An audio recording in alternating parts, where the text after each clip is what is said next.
What's up you guys? Hello angels! Welcome back sa ating channel. And for today's video, tayo ay magre-review ng isang product from Body Shop at hindi na ako magpapatumpik-tumpik pa. Ito siya, Body Shop Chamomile Silky Cleansing Oil.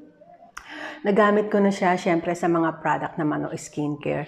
Pagkabili mo, tapos pagkagamit mo, hindi mo naman kaagad-agad maibibigay ang verdict mo kasi kailangan mo pa siyang kilalanin kung sila ba ay magiging compatible sa mukha mo o magre-react ba yung face mo o nagkaroon ba ako ng breakouts. If you want to know my verdict, just keep on watching!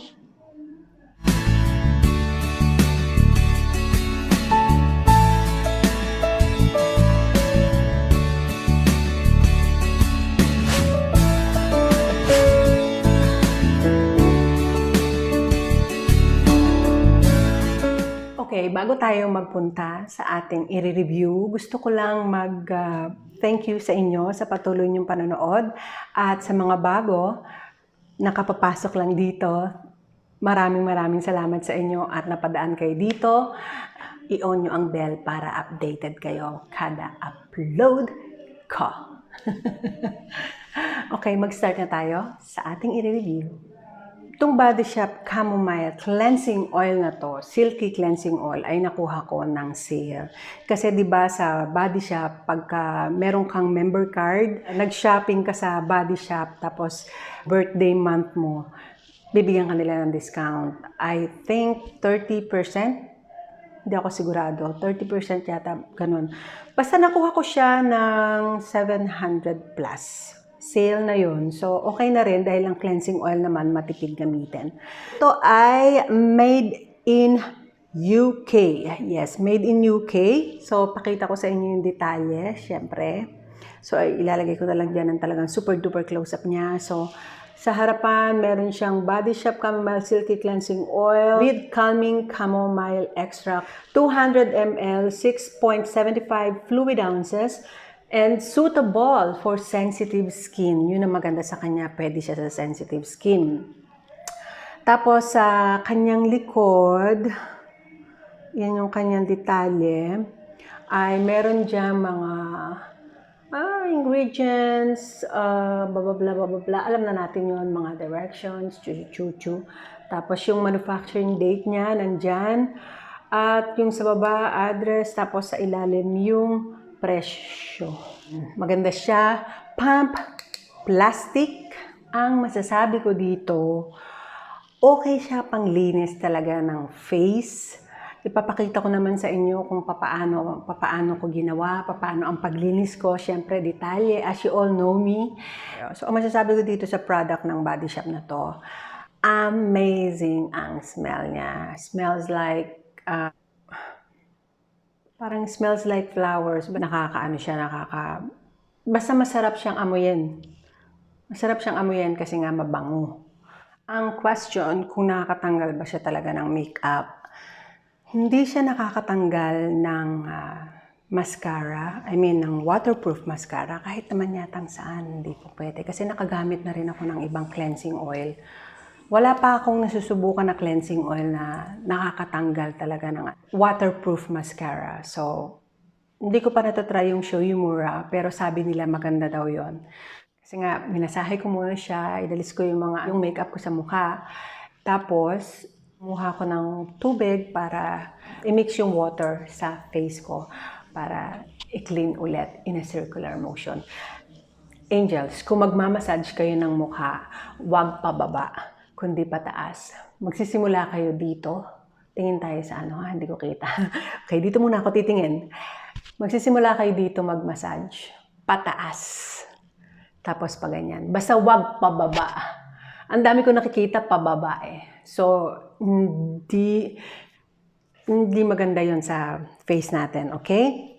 Well, hindi naman ako professional na nagmamassage sa mukha. Yun ay base lang sa mga research ko. Sa nanonood din ako ng YouTube, mga how-to, ganyan.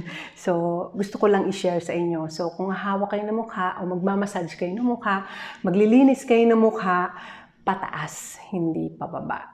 Kasi yung iba nakikita ko, dito nila sinisimulan pababa. Magsisimula kayo from here to here, and then upward. Ganon, in circular motion. Ganon. Anyway, hindi yan ang topic natin ngayon. Ang topic natin ngayon ay yung cleansing oil. Itong cleansing oil na to, after ko maghilamos, hilamos lang talaga, walang sabon, makikita mo sa kanya yung effect. Maganda siya, dewy, tapos pagka nag-toner ka na, usually kasi pagka after mo mag-wash ng face, tapos nag-toner ka with cotton, may makikita ka pa mga dumi-dumi ng konti. Mga konting dumi lang naman. Kanya hindi ko siya nakita kasi nag-ano pa ako after ng cleansing oil, naghilamos pa ako. Double cleanse ba? Cleansing oil and then facial cleanser. So, and then after facial cleanser, syempre in toner na. So, ano pa ba masasabi ko dito? Okay naman siya kasi sa halagang 700 plus, sa 200 ml, okay, matipid naman. Kasi minsan, niisip natin, bili tayo ng mura-mura ng konti. Pero yung bukod sa hindi maganda yung effect, yung size ba, yung size ang titingnan nyo, yung size nung binili nyo sa amount na yon. May cons dito. Umaapaw siya dito. Ang messy niya. Grabe, binibigyan niya ako ng hard time lagi. Pinupunasan ko siya dito. Ipapakita ko sa inyo yung close-up niya. Lagi siyang lumalabas dito. Sobra. Ang messy niya, pati sa lalagyan ko, ang messy niya. Maapaw siya dyan. Sa may parang bibig niya yan. Sobrang apaw. Sayang din yung product, di ba? Okay, tingnan natin. Kuha tayo ng wait. Nalinis ko na siya actually, pero tingnan natin yan. May nakikita akong nakaano Yung kamay ko, malinis yan. Anuhin natin. Ayan o. Why? Diba? Sayang yung product Umaapaw siya. Bangon siya talaga. Umaapaw siya. Ayun, yun ang hindi maganda sa kanya. Sobrang sobrang nagkakalat. Hindi siya maganda. Tsaka sayang din yung product, di ba? Sayang naman. Ang dami pa rin niya. Ay, puti. Hindi makita. Lagi siyang kumakalat. Meron siyang close and open dito. Naka-close naman siya palagi. So, ayun, nangihinayang lang ako. Alam nyo, hindi lang dito ako nagkaroon ng problem sa packaging na to. Teka lang, kukunin ko yung aking Ito yung binili ko sa Body Shop na argan oil. Ang problema ko rin sa kanya, kumakalat din dito. Kumakalat din sa kanila yung oil dito. Yun ang hindi maganda sa kanila. This is Body Shop, with argan oil. Argan oil. So, ayun, na-share ko lang to. Hindi maganda. At saka maluwag yung hindi siya travel friendly. Ay lalo naman to, hindi siya travel friendly. Talagang magkakalat talaga siya sigurado sa bag mo. Kakalat talaga siya sigurado sa luggage. Siguradong mamantika lahat mga gamit mo. So, yun lang naman ang cons ko sa kanya.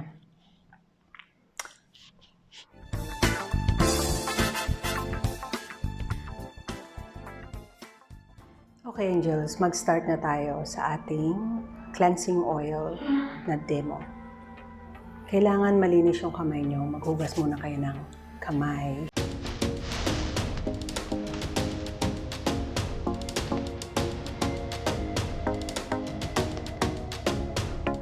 Two pump or three. 1,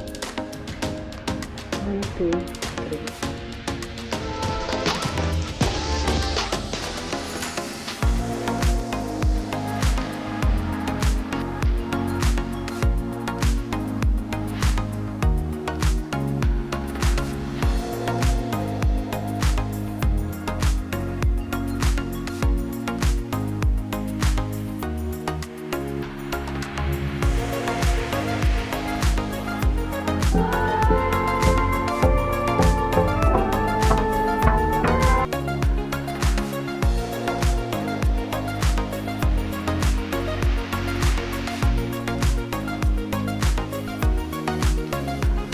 Hindi siya masakit sa mata.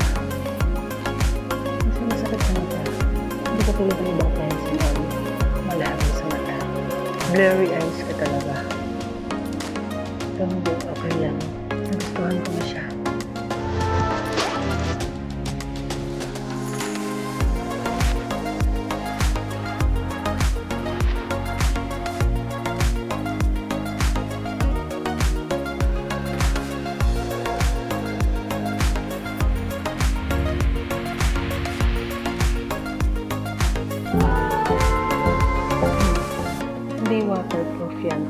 natatanggal.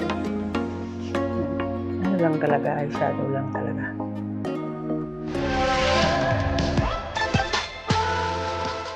Wow. Hindi talaga siya masakit sa mata. Yun yung maganda dito, hindi siya masakit sa mata. Pang-huling yung labi. Binigyan ni Nikki Diokno na lipstick galing sa Nature Republic. Hindi niya natatanggal.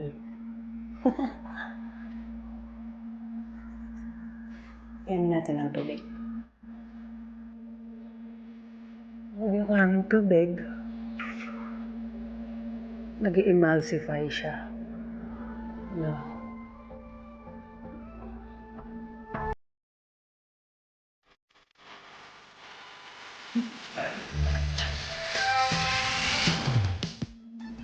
Ayan siya.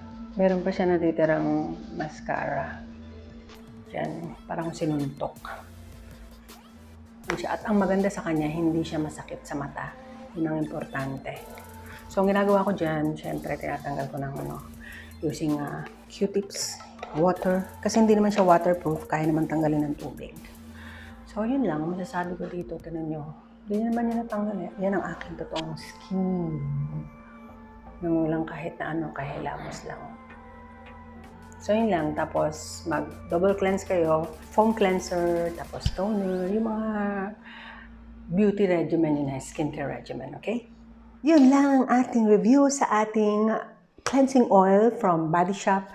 Chamomile Silky Cleansing Oil. Sana ay nagustuhan nyo itong ating review na to. Ang question ay kung marirecommend ko siya. Yes, marirecommend ko itong Body Shop Chamomile Silky Cleansing Oil. Marirecommend ko siya sa yung parang light lang ang makeup. Hindi siya nakakatanggal ng waterproof mascara at saka yung waterproof eyeliner. Talagang hindi siya, nasubukan ko na hindi siya matatanggal. So, ang ginagawa ko sa kanya, ginagamit ko siya kasi kahit nasa bahay lang ako, naka-SPF ako palagi. Every day yan, naka-SPF ako. Siyempre, pag naka-SPF ka, kailangan mo ng double cleanse din. Okay? Kahit SPF lang yan, kahit wala kang makeup, kailangan mo mag-double cleanse kasi nakakapit sa face mo ang SPF or sun protection. So, ayun. Tapos, siya yung ginagamit ko bago ako maghilamos. Siyempre, saan pa ba siya mabibili? Sa Body Shop siya mabibili. At sa halagang 700 plus, nakuha ko siya ng sale. Okay na, sa 200 ml and 6.75 fluid ounces. Sulit na ang inyong gamit, tsaka a little goes a long way. Kasi 2 to 3 pumps, ano mo lang, pack na. Yun lang ang ating review sa ating Chamomile Body Shop Chamomile Cleansing Oil. Sana ay nagustuhan nyo itong ating review na to. At kung nagustuhan nyo, please don't forget to give it a like. Sa mga bago, syempre, subscribe and ring the bell. Wait, nakalimutan ko lang, okay? Gusto ko lang magpasalamat.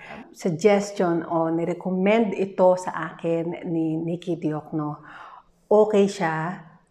Okay na okay sa mukha. O, nakikita mo naman lagi kong ginagamit yan, di ba? So, thank you sa'yo, Nikki Diokno, at thank you sa mami mo kay Shireen, no? Sa lipstick. Suot ko na yung lipstick. Ganda. From Nature Republic.